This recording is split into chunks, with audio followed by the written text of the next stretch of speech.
दोस्तों, आज हम आपके लिए लेकर आए हैं एक ऐसी कहानी जिसका शीर्षक है सब्र का फल मीठा होता है। पुरानी कहावत है कि सब्र का फल मीठा होता है, और आज इस कहानी के माध्यम से हम जानेंगे कि किस तरह सब्र और धैर्य से हमें मुश्किलों का सामना नहीं करना पड़ता है।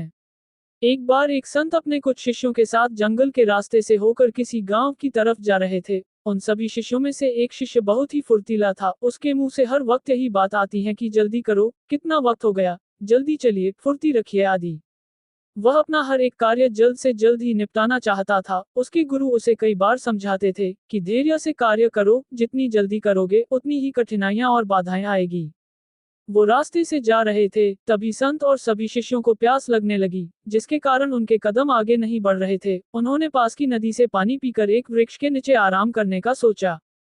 तब वह फुर्तीला शिष्य उन्हें विश्राम करने से रोकता और जल्दी से अपनी मंजिल प्राप्त करने को कहता। जितनी जल्दी हो सके उतनी जल्दी करो, हमें जल्दी पहुंचना होगा। आप सभी अपने पैर जल्दी उठाए, अपनी रफ्तार तेज करिए ताकि हम अपने स्थान पर जल्दी पहुंच जाए।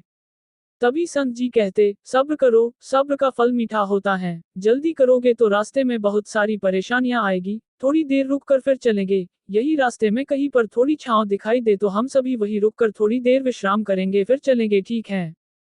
तभी शिष्य कहता, ये सब कहने की बातें हैं, मुझे उदाहरण देकर बताओ कि सब्र का फल कैसा होता है।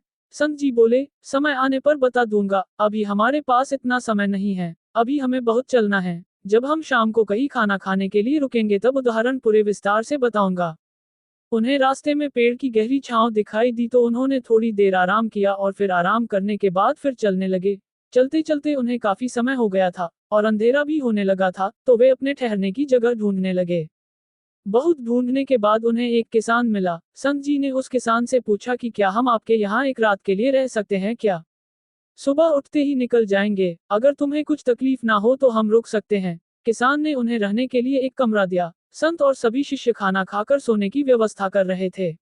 तभी उस कमरे में एक बल्ब लगा हुआ था। उस बल्ब के आसपास दो छिपकलियां मंडरा रही थी। वे बल्ब के आसपास के जानवरों को खा रही थी। संत जी की नजर उन दोनों छिपकलियों पर पड़ी, जिनमें से एक छिपकली दौड़ दौड़कर जानवरों को पकड़ रही थी, लेकिन उसके हाथ कुछ नहीं लगा, और दूसरी छिपकली बहुत ही धीमी गति से चलकर जानवर पकड़ रही थी। संत जी ने कहा, अब समय आ गया है कि सब्र का फल मीठा कैसे होता है।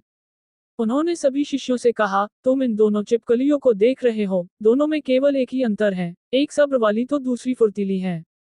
जो फुर्तीली है वह दौड़कर अपना शिकार करना चाहती है, जिसके कारण उसे एक भी शिकार नहीं मिल पा रहा है, सिर्फ परेशानी और थकान ही मिल रही है। वह दौड़ती है, भागती है, लेकिन फिर भी भूखी रहती है। और एक छिपकली धैर्य वाली है, जो आराम से और चतुराई से चलकर जानवर को पता भी नहीं चलता और उसे शिकार बना लेती है, और बिना कठिनाइयों के ही सफलता प्राप्त कर लेती है। इसी तरह धैर्य रखने वाले व्यक्ति को भी बिना कठिनाइयों के सफलता मिल जाती है। अब पता चला सब्र का फल कैसा होता है। बिना सब्र के कार्य करने से केवल दुविधा ही उत्पन्न होती है।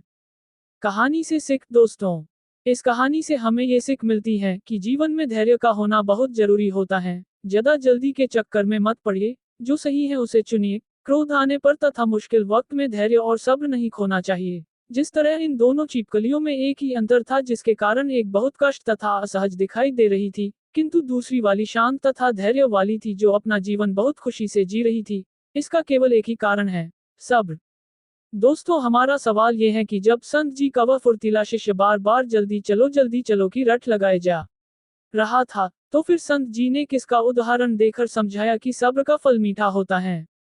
आप इस सवाल का जवाब कमेंट के माध्यम से जरूर बताएं। दोस्तों, मैं उम्मीद करता हूं कि आपको यह वीडियो पसंद आया होगा। अगर आप सहमत हैं तो इस कहानी को अपने दोस्तों के साथ भी शेयर करें, और इसी तरह की प्रेरणादायक कहानियां सुनने के लिए आप हमारी चैनल को सब्सक्राइब करें और लाइक करें।